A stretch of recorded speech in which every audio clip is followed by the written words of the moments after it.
Hi friends, அனைவருக்கும் வணக்கம். இது சந்துரு சிக்ஸர் யூடியூப் சேனலே உங்களை அன்போடு வரவேற்கிறேன். நீங்கள் இப்போ தான் ஃபஸ்ட் டைம் நம்ம சேனலுக்கு வரீங்கன்னா மறக்காமல் நம்ம சேனலில் சப்ஸ்கிரைப் பண்ணிக்கங்க. பக்கத்தில் பெல் ஐக்கன் இருக்கும், அதையும் கிளிக் பண்ணிக்கங்க. அப்போ தான் நம்ம போடக்கூடிய வீடியோஸ் எல்லாமே பார்த்தீங்கன்னா உங்களுக்கு நோட்டிஃபிகேஷன் ஒரு நண்பர்களே.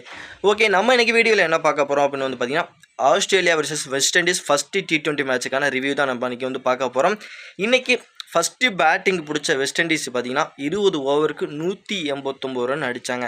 எஸ்பெஷலி அவங்களோட ஓப்பனிங் சூப்பராக இருந்தது. ப்ரோடன் கிங் ப்ளஸ் பார்த்தீங்கன்னா சாய் கோபி, இவங்க ரெண்டு பேரும் சூப்பராக ஆரம்பித்தாங்க. ப்ரோடன் கிங் பார்த்தீங்கன்னா குயிக்காக தனது விக்கெட்டை விட்டுட்டு போனதுக்கப்புறம் பார்த்தீங்கன்னா சாய் கோப்போட பார்த்தீங்கன்னா சேஸ் பார்த்தீங்கன்னா ஒரு அருமையான ஒரு பார்ட்னர்ஷிப் அமைச்சாங்க.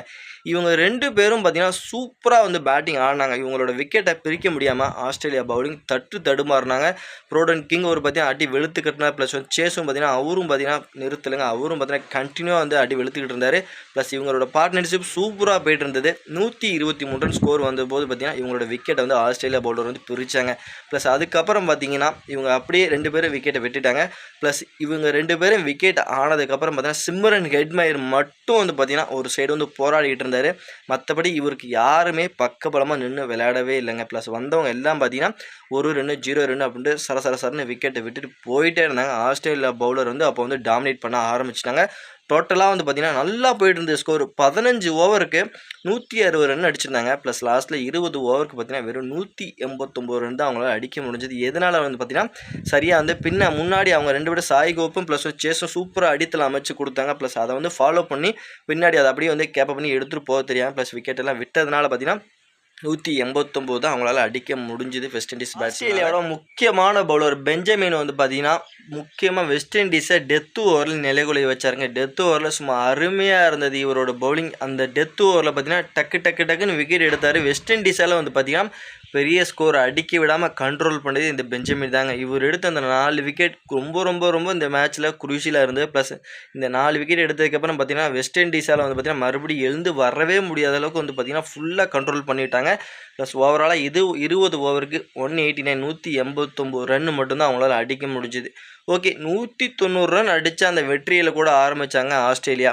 ப்ளஸ் ஆஸ்திரேலியாவோட கேப்டன் மிச்சில் மார்ஸ் சூப்பராக ஸ்டார்ட் பண்ணார். ப்ளஸ் அவருக்கு சப்போர்ட் பண்ணுற மாதிரி மெக்கருக்கு நல்லா பண்ணுவார்னு நினச்சோம். ப்ளஸ் அவரும் பார்த்தீங்கன்னா சப்போர்ட் பண்ணுற அளவுக்கு இல்லைங்க. ஸ்டார்டிங்லேயே அவர் விக்கெட் விட்டார். ப்ளஸ் அதுக்கப்புறம் ஜோஸ் இங்கிலீஷும் தனது விக்கெட்டை விட்டுட்டு போனார். ப்ளஸ் மேக்ஸ்வெல் அவரும் பார்த்தீங்கன்னா கண்டினியூவாக அந்த விக்கெட் போனார். இப்படி பார்த்தீங்கன்னா ஒரு கட்டத்தில் 3 விக்கெட் விட்டுட்டாங்க. ப்ளஸ் அப்படியே பார்த்தீங்கன்னா மறுபடியும் நல்லா விளையாண்டுக்கிட்டு இருந்த அவங்க ஆஸ்திரேலியாவோட கேப்டன் மிச்சில் மார்ஸும் பார்த்தீங்கன்னா அவர் பங்குக்கு அவரும் அவரோட விக்கெட்டை விட்டுட்டாருங்க. 78 ரன்னுக்கு 4 விக்கெட் விட்டு ரொம்ப தடுமாறிட்டு இருந்தாங்க ஆஸ்திரேலியா.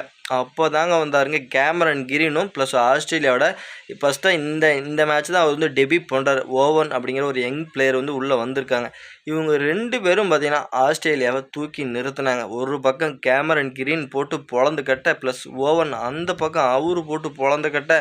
கிரீன் பார்த்தீங்கன்னா 26 பாலுக்கு 51 ரன் பார்த்தீங்கன்னா ஓவன் பார்த்தீங்கன்னா அவரும் பார்த்தீங்கன்னா ஒரு ஆஃப் செஞ்சுரி அடிக்க. இவங்க ரெண்டு பேரோட ஆஃப் செஞ்சுரியும் பார்த்தீங்கன்னா சும்மா ஆஸ்திரேலியாவை ஒரு சரிவிலேருந்து சரசரன்னு பார்த்தீங்கன்னா மேல் நோக்கி கொண்டு போச்சு. ஒரு கட்டத்தில் சூப்பராக இவங்களோட பார்ட்னர்ஷிப் அமைஞ்சனால பார்த்தீங்கன்னா வெற்றி பக்கத்தில் அழகாக க்ளோஸாக கொண்டு போய் மேட்ச்சை விட்டுட்டு ப்ளஸ் இவங்க ரெண்டு பேரும் விக்கெட் விட்டுட்டு போயிட்டாங்க. அதுக்கப்புறம் பார்த்தீங்கன்னா டெய்லண்டர் அழகாக அந்த மேட்ச் ஈஸியாக முடிச்சிட்டாங்க.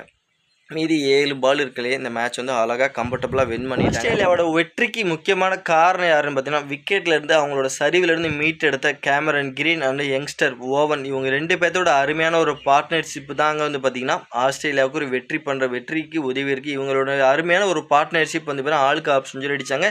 இந்த அருமையான ஒரு பார்ட்னர்ஷிப்பு தான் பார்த்தீங்கன்னா ஆஸ்திரேலியா வெற்றிக்கு இன்றைக்கி உதவி இருக்குங்க. அதையும் குறிப்பாக பார்த்தீங்கன்னா இன்றைக்கி தான் டெபியூ பண்ணியிருக்க அந்த ஓவன், அந்த ஒரு யங் பிளேயர் பார்த்தீங்கன்னா சூப்பராக விளையாடி இருக்காரு. ப்ளஸ் அது மட்டும் இல்லாமல் ஆஸ்திரேலியாவோட ரசிகர்கள் கவனத்தை எல்லாமே ஈர்த்திருக்காரு. ப்ளஸ் பார்த்தீங்கன்னா மற்ற டீம்ஸ் பிளேயர் கவனத்தையும் ஈர்த்திருக்காரு. ஒரு யங் பிளேயர் டக்குன்னு ஒரு ஆஃப் செஞ்சுரி 6 6ங்க 1 இல்லை 2 இல்லை 6 6 20 சம்திங் பால்ஸ் தான் பிடிச்சாரு. 6 6 அழகாக ஒரு ஆஃப் செஞ்சுரி பதிவு பண்ணார். கேமரனுக்கும் அவருக்கு சப்போர்ட் ரோல் பண்ணாங்க.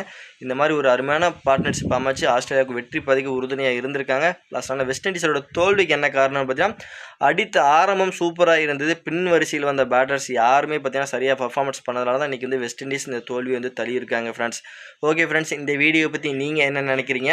ஆஸ்திரேலியா அடுத்த மேட்ச் இன்னும் ஃபைட் பேக் பண்ணுவாங்களா? ப்ளஸ் வெஸ்ட் இண்டீஸ் பயங்கரமாக அடுத்த மேட்ச் அவங்களும் வேறு லெவலாக பர்ஃபார்மன்ஸ் பண்ண போகிறாங்களா அப்படிங்கிறது நம்மளோட கமெண்ட் செக்ஷனில் கமெண்ட் பண்ணுங்கள். நம்ம நெக்ஸ்ட் மேட்ச் ரிவ்யூ மேட்ச்சில் பார்க்கலாம், வீடியோவில் பார்க்கலாம் ஃப்ரெண்ட்ஸ். நம்ம நெக்ஸ்ட் வீடியோவில் போய்ட்டு பாய் ஃப்ரெண்ட்ஸ்.